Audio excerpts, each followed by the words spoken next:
बिस्मिल्लाहिर्रहमानिर्रहीम। अस्सलाम वालेकुम। उम्मीद करती हूँ कि आप सब खैरियत से होंगे। आज हम बना रहे हैं शलजम गोश्त। इसके लिए हमें जिन चीज़ों की ज़रूरत है, यहाँ पर हमने 1 किलो शलजम लिए थे, जिसे हमने धो के काट के बॉईल कर लिया था 15 मिनट के लिए। 2 बड़े प्याज जिसको हमने ब्रीक ब्रीक काट लिया था। 1 बड़ा प्याज जिसे हमने ब्रीक चॉप कर लिया था। 1/2 kg चिकन। मसाला साथ में नमक हस्बे ज़रूरत, लाल मिर्च powder 1 tablespoon, garam masala powder 1 tablespoon, 1/2 teaspoon, खुश्क धनिया पाउडर 1 टेबल स्पून, 8 से 9 जवे लहसुन के, अदरक का पेस्ट 1 टेबल स्पून, धनिया हस्बे ज़रूरत।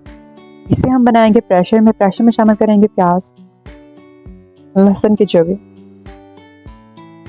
अदरक का पेस्ट, टमाटर का पेस्ट। एक एक करके सारे मसाला जो शामिल कर देंगे। मसाले को गलाने के लिए हम यहाँ मीडियम आंच पे 15 से 20 मिनट का वेट लगा देंगे। प्रेशर खोल के चेक करेंगे कि हमारा मसाला गल चुका है। लगवाती है पुत्र।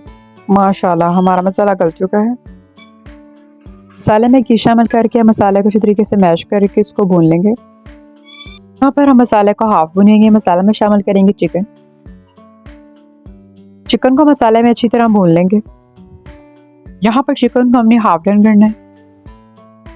चिकन को भुने हुए 10 से 15 मिनट हो चुके हैं। जब चिकन मसाला में अच्छी तरीके से भुन जाएगा तो हम इसमें शलजम शामिल करेंगे। हर चीज़ को अच्छी तरीके से साफ़ किया करें, क्योंकि इससे हमारे खाने में बरकत आती है।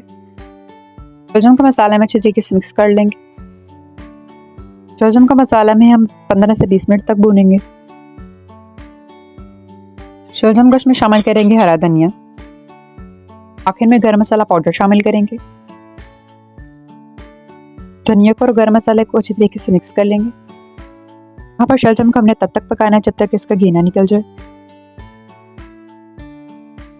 शलजम गोश्त तैयार हो चुका है। अब हम इसे डिश आउट कर लेंगे।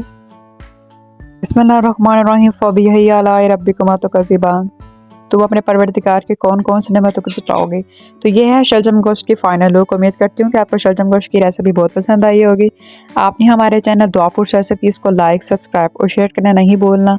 दुआ में याद रखिएगा। अपना बहुत सारा ख्याल रखिएगा। अल्लाह हाफिज़।